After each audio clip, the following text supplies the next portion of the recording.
Halo, nama saya Amelia Raminta Rasida, NPM 19063490 dari kelompok 3 Geostruk Geologi A. Dan pada kali ini saya akan menunjukkan bagaimana cara membuat strike yang ketika kita sudah mempunyai datanya dalam StereoNet. Dan pada kali ini saya sudah mempunyai StereoNet WolfNet dan saya sudah menggambar primitive circle pada kertas kalkir dan menempatkan orientasi dari arah-arahnya. Lalu seperti yang kita tahu di sini kita sudah mempunyai data yaitu north 170 east dengan dip 54 derajat dan pitch 63 dari north dan sesarnya adalah naik. Yang pertama yang akan kita lakukan adalah kita akan menentukan strike-nya ini dan menggambarnya di kalkir yang sudah ditempatkan di atas WolfNet ini.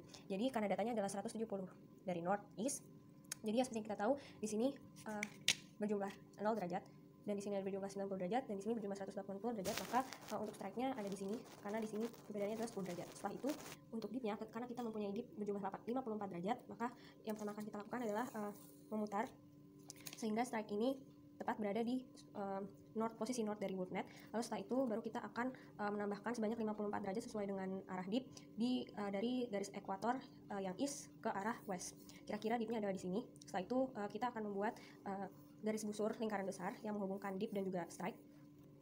Setelah itu ketika kita sudah mendapatkan dip dan sudah menggambarnya, lalu kita akan mencari pitch-nya. Karena kita mempunyai data yaitu pitch-nya berjumlah 63 derajat dari northeast, maka kita hanya tinggal menghitung sebanyak 63 derajat dari arah north yang ada di sini, yaitu tepat di titik strike-nya, dan kira-kira pitch-nya adalah di sini. Lalu kita menggambar arah pitch-nya ini mendekati sumbu pusat, titik pusat dikarenakan sesarnya berjenis sesar naik. Setelah kita menemukan titik pitch, lalu kita akan mencari sigma 2 dengan cara menambahkan sejumlah 90 derajat ke bawah, dan kira-kira untuk sigma 2-nya ada di sini. Lalu setelah kita sudah mendapatkan titik sigma 2, maka kita akan mencari sigma 1 dan juga sigma 3. Pertama yang akan kita lakukan adalah menempatkan sigma 2 ini di garis ekuator east. Setelah itu kita akan menambahkan sejumlah 90 derajat dari sigma 2 ke arah west. Kira-kira titiknya ada di sini. Lalu titik ini harus kita hubungkan dengan titik pitch yang sudah kita temukan sebelumnya dan harus saling berhubungan bila mana kita membuat gambarnya tepat. Setelah itu kita akan membuat garis busur lingkaran besar ketika kita sudah menghubungkannya. Lalu setelah itu baru kita akan mencari sigma 1 dan sigma 3.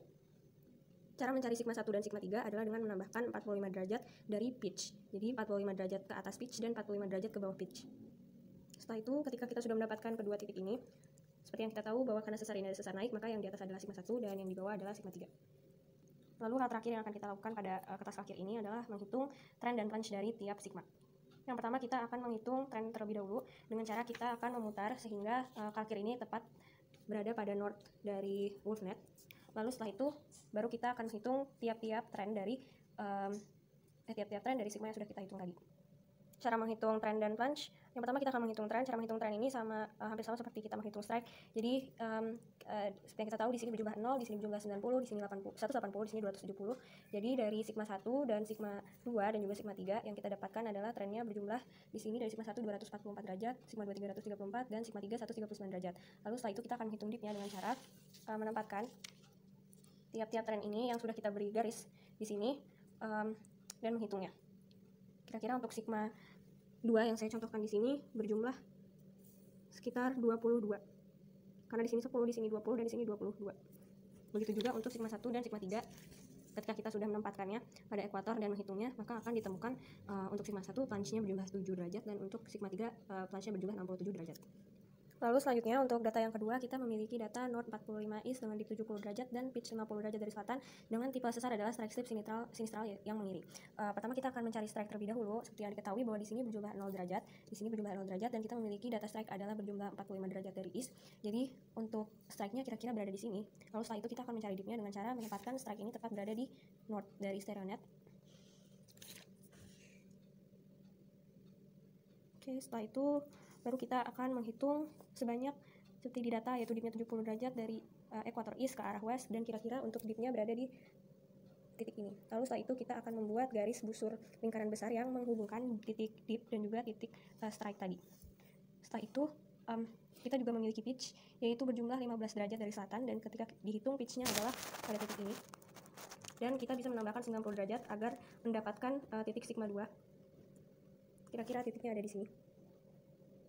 Oke, setelah kita mendapatkan titik sigma 2, lalu kita akan mencari titik sigma 1 dan sigma 3 dengan cara yang pertama kita akan menempatkan sehingga titik sigma 2 ini tepat berada di ekuator. Lalu kita akan menambahkan sejumlah 90 derajat dari titik sigma 2 ini ke arah west. kira-kira titik tengahnya ada di sini, dan kita akan membuat garis bayangan seperti ini yang putus-putus sehingga pitch-nya juga terhubungkan, dan bila mana kita sudah membuat gambar yang tepat maka titik ini harusnya akan terhubung. Ketika sudah mendapatkannya, lalu kita bisa mencari sigma 1 dan sigma 3 dengan cara menambahkan 45 derajat ke arah atas dan 45 derajat ke arah bawah. Dan seperti yang kita tahu, 45 derajat ke atas pitch di sini ada titiknya, dan 45 derajat ke bawah kita mendapatkan titik di sini. Dan karena tipe sesarnya ini adalah strike slip sinistral mengiri, maka di sini adalah sigma 1 dan di sini adalah sigma 3. Lalu yang akan kita lakukan adalah menghitung trend dan punch dari tiap sigma yang sudah kita dapatkan. Caranya, kita akan menghitung trendnya terlebih dahulu dengan cara yang sama seperti kita menghitung strike. Ketika didapatkan, kira-kira contohnya untuk sigma ketiga di sini, sigma ketiga yang berada di sini, kita bisa mengetahui bahwa karena di sini adalah berjumlah 350 derajat, maka di sini adalah berjumlah 359 derajat dari north. Lalu untuk dip dari sigma 3 ini berjumlah, pertama kita miringkan terlebih dahulu, bisa kita miringkan dari sini dan kita menghitungnya. Jadi di sini seperti yang kita tahu, di sini berjumlah 2 dan di sini berjumlah 4, maka untuk trend dan plunge dari sigma 3 adalah berjumlah 358 dan 4 derajat. Begitu pula dengan sigma 1 dan juga sigma 2. Setelah itu kita bisa menggambar data-data yang kita dapat tadi pada millimeter block untuk menggambar bangunan footwall dan juga hanging wall-nya dan menentukan nama dari sesar. Yang pertama adalah kita membuat garis north terlebih dahulu, lalu kita menyusun strike-nya ini menggunakan busur. Kira-kira dari sini sampai dari titik sini sampai titik sini itu berjumlah 170 derajat. Lalu garis ini akan kita pindahkan ke sini sehingga mendapat garis untuk membuat footwall. Lalu setelah itu kita akan menghitung dipnya dari sini ke bawah sehingga kita bisa mendapat dipnya 54 derajat dari sini. Lalu setelah itu baru kita akan menghitung secant line-nya dengan cara menggunakan pitch-nya, karena kita mendapatkan pitch-nya adalah 63 derajat dari north. Semisal kita ambil titik sembarang dari sini lalu kita mengukurnya searah 63 derajat, maka kita bisa mendapatkan secant line di sini dan kita gambar untuk menunjukkan arah dari sesar. Lalu kita bisa menggambar hanging wall dengan cara menggunakan cara yang sama dengan data-data yang sama. Lalu setelah itu dengan menggunakan diagram Riklen dan sesuai dari data-data yang kita dapat dengan dip 54 dan pitch 63 dan tipe sesarnya itu naik, maka kita bisa mendapatkan nama sesar yaitu di nomor 6 yaitu left reverse slip fault. Setelah itu untuk data yang kedua kita akan lakukan hal yang sama juga, yaitu menentukan menggambar dari garis strike terlebih dahulu. Di sini ketika kita mengukurnya dengan busur dan kita mendapatkan di sini garis 45 derajat, maka di sini 45 derajat dan kita bisa memindahkan garis ini untuk menggambar footwall-nya.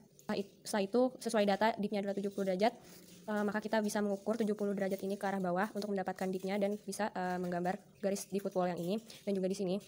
Lalu setelah itu kita bisa menggambar secant line-nya dengan menggunakan sudut 15 derajat dari pitch ini ke arah selatan menggunakan busur. Lalu setelah sudah kita gambar, lalu kita bisa menggambar hanging wall dengan menggunakan garis-garis dan juga data yang sama dengan footwall ini sehingga melengkapi dari gambarnya. Lalu setelah itu kita akan menentukan nama sesar dengan cara melihat dari diagram Riklen dan sesuai data dengan dip 70 derajat dan pitch 15 derajat. Karena tipe sesarnya juga merupakan strike slip sinistral, maka nama sesarnya sesuai nomor 16 yaitu normal left slip fault. Sekian penjelasan dari saya, terima kasih.